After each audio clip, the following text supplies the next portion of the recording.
chose this book is that yesterday was Yom Ha'atzmaut, Israel's birthday. Just like in the United States, we have the 4th of July, and that's America's birthday. Yesterday was Israel's birthday, but Israel is much younger than the United States. Israel was 72 years old yesterday. So Sammy the spider went along with the Shapiro family on his first trip to Israel. Let's see what happened. Rabbi, I need this column of pictures to be moved because I can't turn the pages.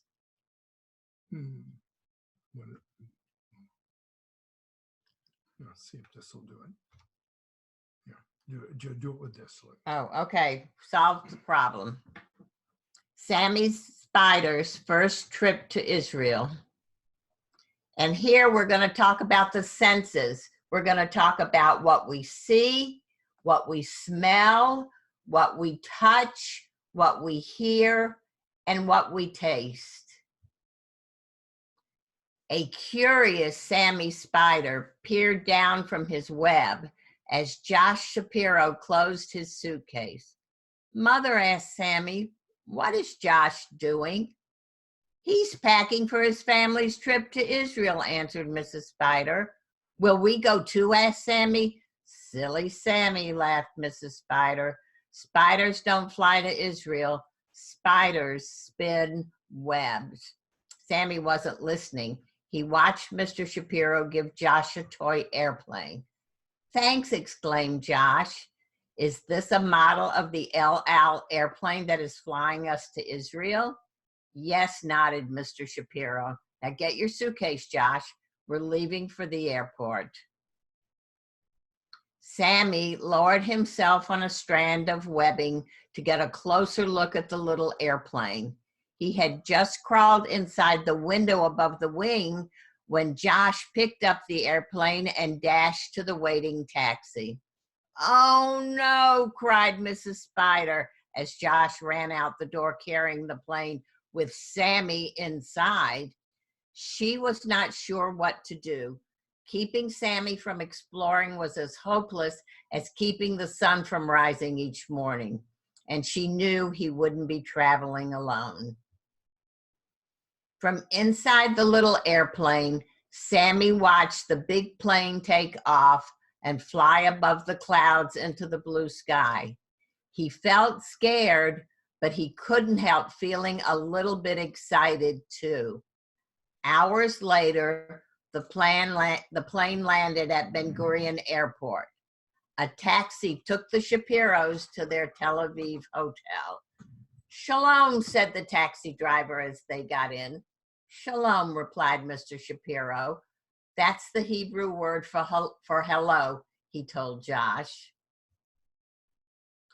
After they unpacked, the Shapiros decided to walk along the beach.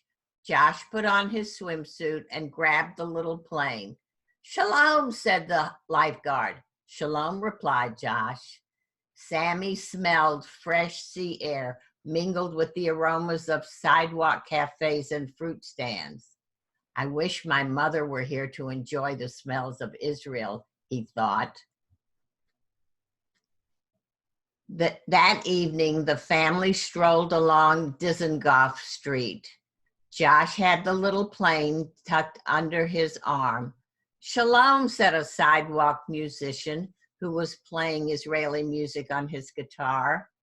Sammy loved the sounds of busy streets, people speaking Hebrew, car horns honking, and tourists bargaining with shopkeepers. "I wish my mother could hear the sounds of Israel," thought Sammy. The next morning, the Shapiros boarded a bus for Jerusalem. "Shalom," said the bus driver. The bus stopped for lunch at a kibbutz. "Many families live here together and farm the land," Mr. Shapiro told Josh as they gathered in the dining hall. The Shapiros ate falafel, hummus with pita, olives and pickles, and for dessert, they ate halva. Sammy was hungry too. When everyone finished eating, He darted out of the little plane and sampled leftovers that had dropped to the floor.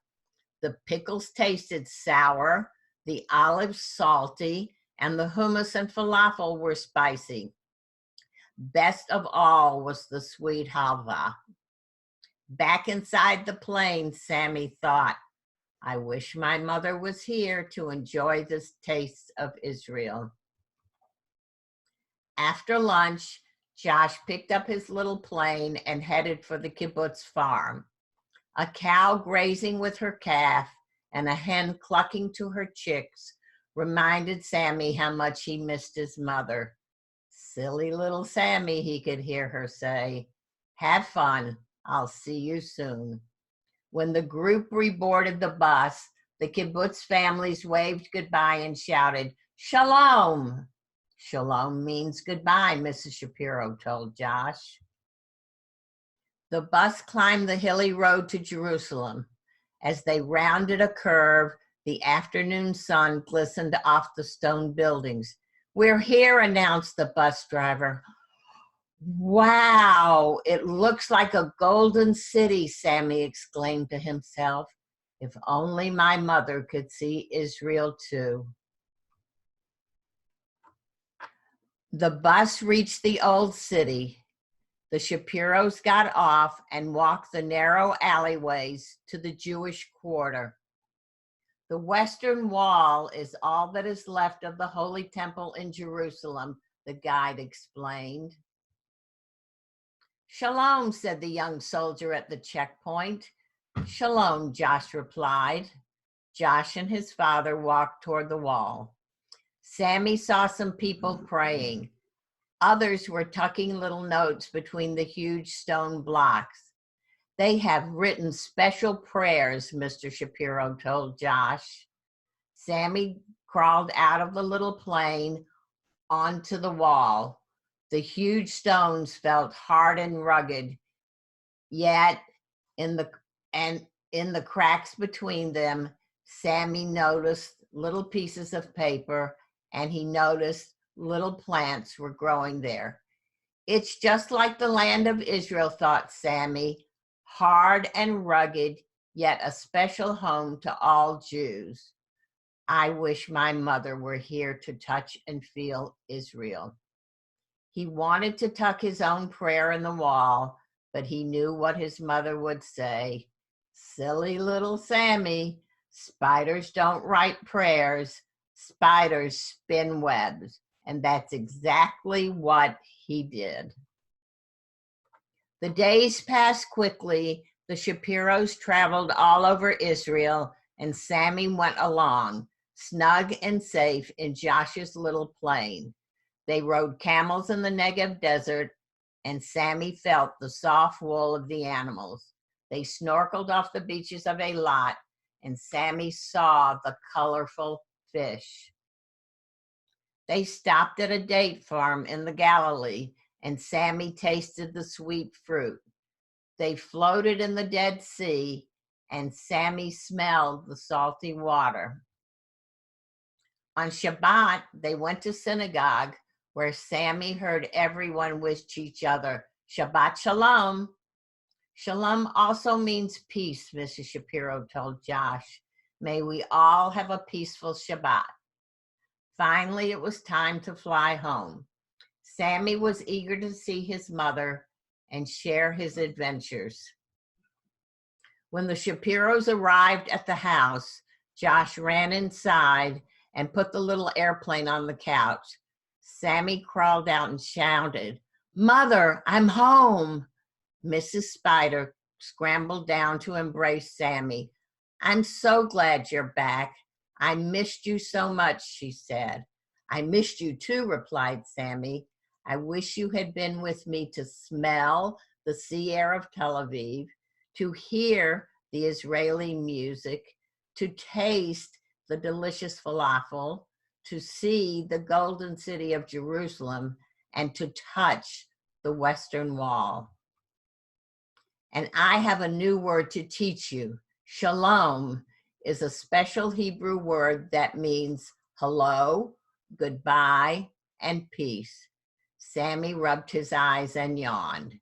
Mrs. Spider gently carried sleepy Sammy back to their web.